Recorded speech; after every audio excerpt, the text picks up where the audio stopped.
안녕하십니까? 날씨가 많이 따뜻해졌습니다. 그동안 움츠렸던 몸을 활짝 펴시고 걷기도 하시고 등산도 하셔서 우리들의 몸을 활성화시키셔서 건강을 유지하시기 바랍니다. 지금부터 KUMC TV 뉴스를 시작하겠습니다. 첫 번째 뉴스로 LA시에서 시행하고 있는 프로그램을 소개하는 것으로 시작하겠습니다. 가주 최대 규모의 학교 급식업체인 레볼루션 푸드가 지난해 12월 LA시에서 출범한 시니어 식사 신속 대응 프로그램으로 시작한 Rapid Response Senior Meals Program인 통칭 RRSMP의 공급업체로 참여한다고 발표했습니다. 이에 따라 공급 파트너가 추가되면서 RRSMP 사업이 가속화될 전망인 것으로 알려졌습니다. 신속 대응 식사 프로그램인 RRSMP는 팬데믹 이후 로스앤젤레스시에 거주하는 노인들의 식품 공급에 따른 불안에 대한 임시 비상사태에 대응 역할을 하기 위해 창안된 프로그램입니다. Rapid Response 노인 급식 프로그램에 참여할 자격이 있는 사람은 누구나 로스앤젤레스시에 거주하고 있는 60세 이상의 주민입니다. 도시락 배송은 주 1회 본인이 원하는 개별 거주지 장소로 배달됩니다. 배송하기 전에 전화나 텍스트 문자 혹은 이메일로 배달 장소를 통보해줍니다. 이 프로그램은 매주 5끼의 영양가 있는 식사를 무료로 신청한 거주민들에게 집까지 배달해줍니다. 이 긴급급식 프로그램의 가입 신청은 화면의 주소를 참조하시면 됩니다. 노인 식사 한라인 전화인 213-202-5669로 전화하거나 Senior Meal Program La City, ORG로 이메일을 보내면 된다고 합니다. 또한 직접 Rapid Response 노인 식사 등록 시트를 사용하여 등록할 수도 있습니다. 프로그램 신청서가 제출되면 자동으로 프로그램에 참여하게 됩니다. 신청서 접수 후 배송까지 약 3주 정도 소요된다고 밝혔습니다. 다음은 한국 소식입니다. 한국의 의료 대란이 끝나지 않은 가운데 이번에는 가장 우려했던 의과대학 교수들이 오는 25일 이후부터 대학별로 사직서를 제출하기로 합의했다는 소식입니다. 그러나 사직서를 제출하더라도 환자 치료에는 최선을 다하기로 의중을 모았다고 전해지는 가운데 그 사직서 제출 기한이 전공의 의견을 내는 마지막 날과 같은 날이어서 일반 국민들로부터 많은 지탄을 받고 있습니다. 16일 의료계 등에 따르면 전국 의과대학 교수 비상대책위원회 비대위는 전날 저녁 온라인 회의를 열고 오는 25일부터 시작으로 학교별로 자율적으로 사직서를 내는 데 뜻을 모았다고 밝혔습니다. 회의에 참여한 의과대는 강원대, 건국대, 건양대, 계명대, 경상대, 단국대, 대구가톨릭대, 부산대, 서울대, 아주대, 연세대, 울산대, 원광대, 이화여대, 인제대, 전북대, 제주대, 충남대, 충북대, 한양대 등 20곳입니다. 이들 대학은 사직서 제출에 앞서 이달 22일 3차 회의를 열고 진행 상황을 점검할 계획입니다. 대학들은 사직서를 내더라도 각 수련병원에서 최선을 다해 환자를 진료한다는 데는 모두 동의했습니다. 한편 교수 집단행동을 예고한 25일은 정부로부터 행정처분 사전 통지서를 받은 전공의들이 의견을 낼 수 있는 마지막 날입니다. 기한 내 의견을 제출하지 않은 전공의들은 25일 이후 면허가 정지됩니다. 이런 가운데 정부는 의대 증원 절차의 속도를 내고 있습니다. 정부는 2,000명 늘어난 정원을 배분하기 위한 배정심사위 첫 회의를 어제 열고 실무 작업에 착수했습니다. 다음도 LA시에 관한 뉴스입니다. 17일 일요일 아침 7시부터 참가 인원이 2만 5천여 명이 참가하는 대규모 2024 LA 마라톤이 개최됩니다. 약 7시간에 걸쳐 진행되는 LA 마라톤은 지난해와 동일하게 다저 스타디움을 출발해 차이나타운, 리틀 도쿄와 LA 다운타운을 거쳐 헐리우드를 통과한 뒤 베버리힐스, 센츄리시티 결승점까지 이어지는 26.2마일 코스로 진행됩니다. 새벽 3시부터 오전 10시까지는 101번 프리웨이 남쪽 방면 인근 힐스트릿과 스타디움 웨이, 선셋 블러바드, 템플 스트릿, 브로드웨이, 스프링 스트릿 등이 통제됩니다.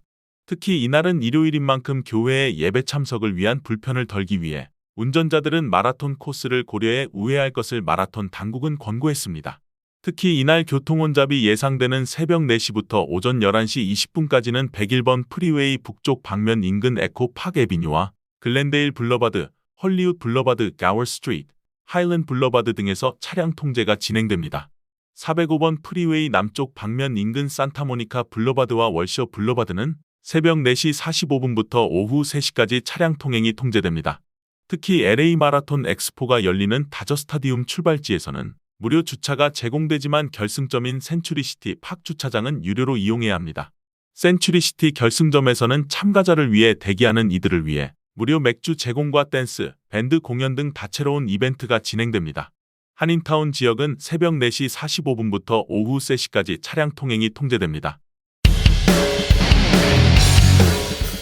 최근 미 정가에서는 트럼프 전 대통령의 압도적인 지지도에 따라 차기 대통령의 당선율이 높아가자 과거 트럼프 대통령을 비난하고 떠났던 인물들이 하나 둘 트럼프 대통령을 거론하며 많은 매스컴에 출연하고 있습니다.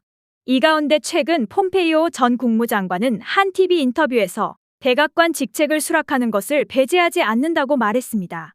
마이크 폼페이오 전 국무장관은 최근 한 인터뷰에서 도널드 트럼프 전 대통령이 다가오는 11월에 재선될 경우 백악관직을 수락하는 것을 배제하지 않는다고 말했습니다. 제가 봉사할 기회를 얻고 변화를 만들 수 있다고 생각한다면, 미국 국민을 위해 일할 수 있는 기회가 주어진다면 거의 확실하게 수락할 것입니다. 라고 말했습니다. 그는 폭스뉴스와의 인터뷰에서 트럼프 대통령을 위해 다시 일할 의향이 있느냐는 질문에 이와 같이 대답했습니다. 그는 지난 3월 8일에 방송된 인터뷰에서 트럼프 대통령이 자신이 요청한 일을 충실히 수행할 사람을 찾고 있을 것이라고 확신한다고 말했습니다. 대통령으로서 항상 모든 사람에게서 그런 것을 원해야 한다고 생각합니다. 라고 말하며 그는 전직 국무장관으로서 저는 분명히 제가 요청한 일을 하기를 바랐고 그렇게 할 수 없다는 사실을 알게 되었을 때 엄청나게 좌절했습니다. 라고 말했습니다.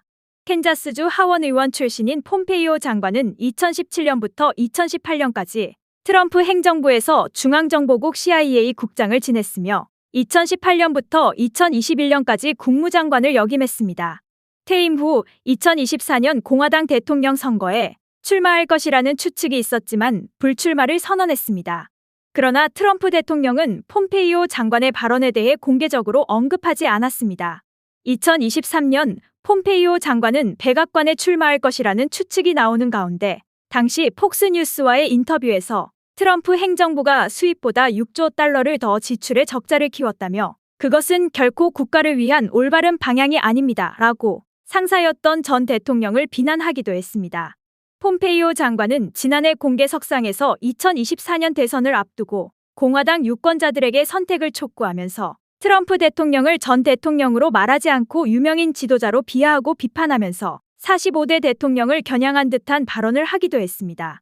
폼페이오 장관의 인터뷰는 지난주 공화당의 마지막 주요 도전자였던 니키 헤일리 전 사우스캐롤라이나 주지사가 충분한 대의원을 확보하지 못해 2024년 경선에서 탈락한 후 공화당 전국위원회가 추정 지명자로 지명한 직후에 이루어졌습니다. 폭스뉴스 인터뷰를 본 마이클 플린 전 트럼프 전 국가안보보좌관은 즉각 폼페이오를 비난했습니다. 그는 본인의 트위터 X에 올린 글에서 트럼프 대통령을 또다시 깎아내리려 하는가?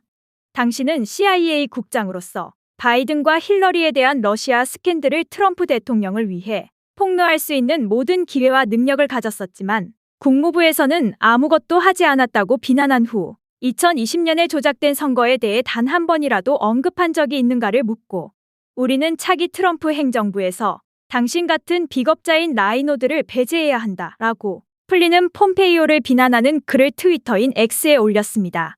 다음 뉴스입니다.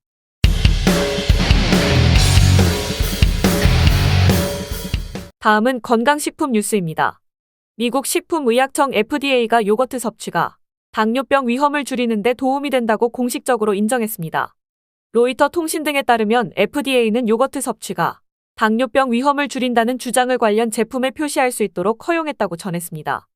이날 프랑스 식품기업 다논이 요거트 제품에 대해 제기한 검증된 건강 유익성 주장 Qualified Health Claims QHC 청원을 일부 승인한 것입니다. 앞서 다논 회사는 요거트가 제2형 당뇨병 위험을 줄인다는 과학적 증거가 점점 더 설득력을 얻고 있다며 제품에 이 내용을 표기할 수 있도록 해달라는 QHC 청원서를 제출한 바 있다고 밝혔습니다. 이에 따라 요거트 제조사들은 제품에 일주일에 최소 2컵 이상 정기적으로 요거트를 섭취하면 2형 당뇨 위험을 낮출 수 있다는 맥락의 문구를 제품에 표기할 수 있게 됐습니다. QHC는 특정 식품이나 성분이 특정 질환의 예방 등에 효과가 있다는 점이 일부 인정됐을 때 식품업체 등이 광고나 포장지에 이를 소개할 수 있도록 하는 제도입니다. 다만 효능이 치밀하게 과학적으로 입증된 승인된 건강 유익성 주장 Authorized Health Claims AHC보다는 낮은 과학적 근거는 있으나 단정할 수는 없다는 맥락에서 내려지는 승인 방식입니다. QHC에 따르면 요거트 회사는 요거트 섭취 홍보와 당뇨의 관계를 설명하기 위해서는 단정적인 표현을 지향하고 관련 증거를 함께 반드시 명기해야 합니다. FDA는 단원 회사에 보낸 승인 서한에서 청원서와 함께 제출된 과학적 증거와 정보, 다른 제반 증거와 정보에 기반해 요거트 섭취 및 제2형 당뇨병 위험 감소에 대한 QHC를 고려하는 게 적절하다고 결론 내렸다며, 다만 QHC 표시는 소비자의 오해를 피하도록 적절히 표현돼야 한다고 강조했습니다. 하지만 설탕이 많은 요거트는 오히려 당뇨 위험을 높일 수도 있다고 FDA는 경고했습니다. FDA는 상당한 양의 설탕이 첨가된 요거트는 영양가는 없고 열량만 높은 식품이라며, 고당분 요거트에 당뇨 관련 문구를 기재하는 데에는 신중을 기해야 한다고 권고도 함께했습니다. 지금까지 저희 KUMC TV를 시청해주신 여러분 감사합니다. 한 사람의 의견으로 뉴스를 진행하는 것을 지향하고 정론에 근거하고 미래에 대한 소식을 타인보다 한 걸음 더 빨리 여러분에게 전하기 위해 노력하고 있는 저희들에게 여러분들의 구독과 좋아요 그리고 알림을 설정해 주신다면 저희들에게는 큰 힘이 된답니다. 많은 후원을 기대하면서 다음 시간에 다시 뵙겠습니다. 건강하시고 안녕히 계십시오. 감사합니다.